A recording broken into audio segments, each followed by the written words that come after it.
guys, welcome to my channel. Please don't forget to subscribe and share. And also, please don't forget to like. It truly helps our channel. Happy reading! Hey everyone, this is chapter 55. Let's start reading. She's on the hook. So, pinoprovoke niya lang talaga yung stepmother niya, no? I just don't want father to misunderstood mother. Whimper, o diba? Galing magdrama. Beat that.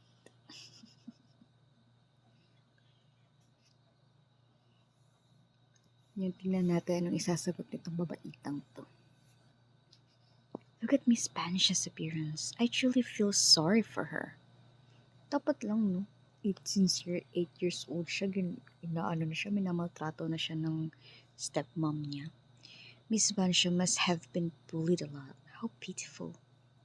Yes, indeed. O, diba? Iba pa naman yung mga chismis. Masakit.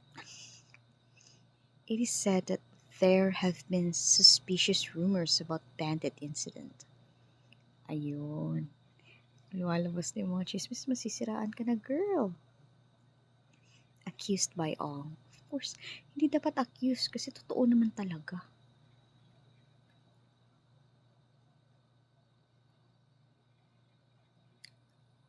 What happens you're falling into the water? Why didn't your uncle inform me? Yung pagkahulog niya sa tubig. Tapos yun yung ano, diba? Doon na siya nag-change kasi yun yung nag-shift sila ng body.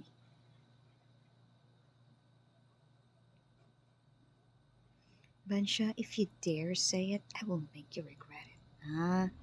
Oo, tapos yung tinulak siya, no? Siya kasi nagtulak nun eh. Nothing. I'm fine. O, diba? May patakot-takot pa tapos patingin-tingin sa kanya.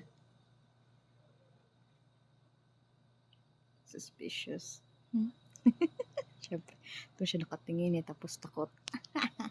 May damay na dis. Akala mo ha? Akala niya talaga. Kung dati pushover lang yan siya, ngayon hindi na.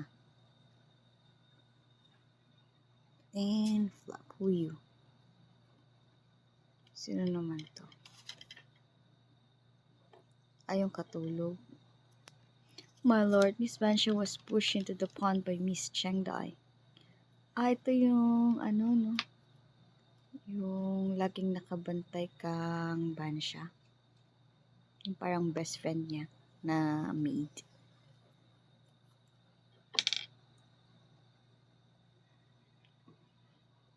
What? Itong kapatid niya na laging laging nakasuporta sa kapatid nilang babae, sa stepmother nila. Ngayon, ano kayo ngayon?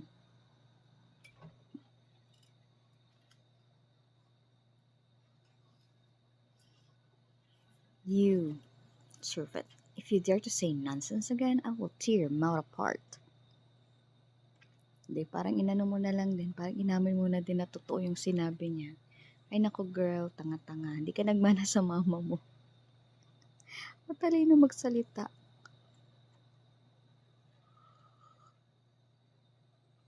Miss Chengdai has always given people a delicate and weak impression. But it turns out that she is so ruthless and twisted. Is this her true face?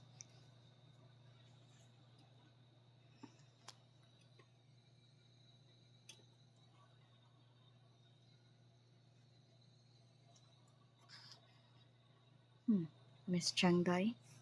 Shocked. Of course, shocked siya. Di ba naman kasi magkaakala na yung babaeng pinaglaban niya at niligtas niya ay napaka-wicked pala. My lord, your cousins in the countryside also know about it. Sino naman to?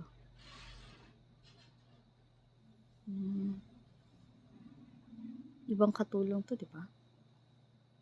If you don't believe it, you can write a letter and ask, and you'll know right away. Tamo to? Your masters are speaking. How dare you, a slave, to interrupt? O, di ba? Palusot ka din. Palusot yarn. Guards give her 100 slaps. O, di ba? 100 slaps agad. Para lang matahimik yung katulong. 100 slaps that would render her mouth useless. Why is mother acting so differently today? Tanga-tanga talaga tong kapatid nila na lalaki, ano? Mother hit ban siya. Playing pitiful. Ah, di ba? Ang galing umarte nitong babaeng to. Pang-famas din.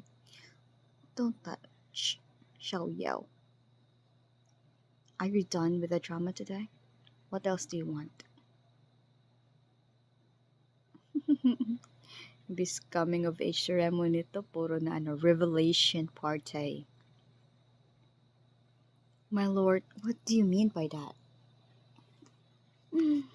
Pasyak-syak pa. Akala mo naman. Ikaw yung kakampihan. Now that maraming tawag nito, witness at nakarinig sa lahat ng ginawa mo. Sa tingin mo, palalampasin nila yan? Matagal ka na nilang gustong itumba. Charit. You know it yourself. Why is it just a coincidence that every year when you went to visit Pansha, something happened to her? Marcus Yao, ayan na naman tong tukchin na to. Accusing our daughter in front of us, so many respected nobles in the capital. Siyempre magagalit yan, anak nila yan eh. You think the Jin family is easy to bully? Hindi kayo easy to bully kasi kayo yung bully. How dare I? The incidents must be investigated one by one. You have caused enough trouble for Jinshi and Chendai. Hindi pa enough yun, girl. Let's stop here for now.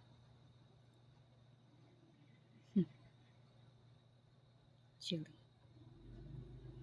Oh, it seems that Dukchin wants to take action for his daughter and granddaughter.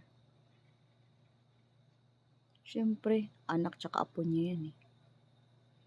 Gagawa talaga ng palusot yan para sa kanila.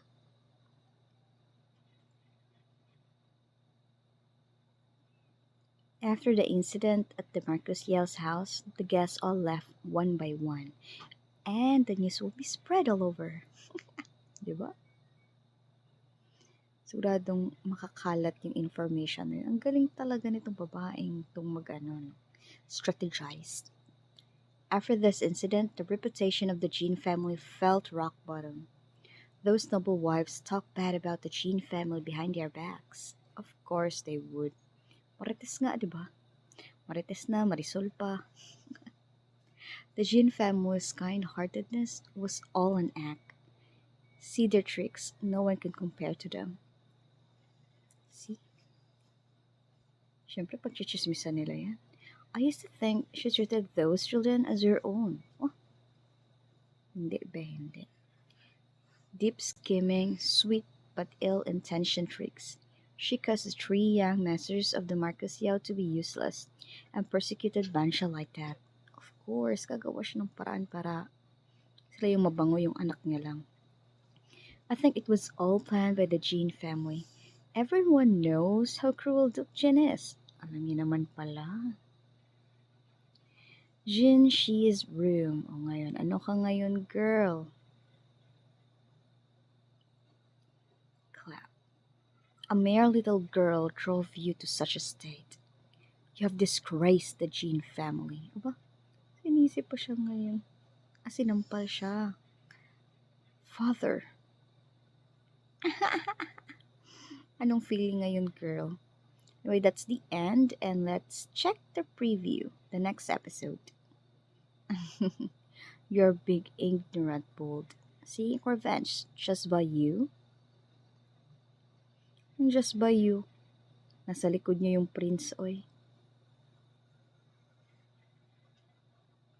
Let me tell you, your mother was killed by me. Ngayon na inamin mo yan, mas lalo kang mahihirapan ngayon, girl. Tanga-tanga nito. Nakakagigil talaga tong stepmother niya, no? I'm also the one who hurt you several times, but what evidence do you have? Yung pag-amin mo.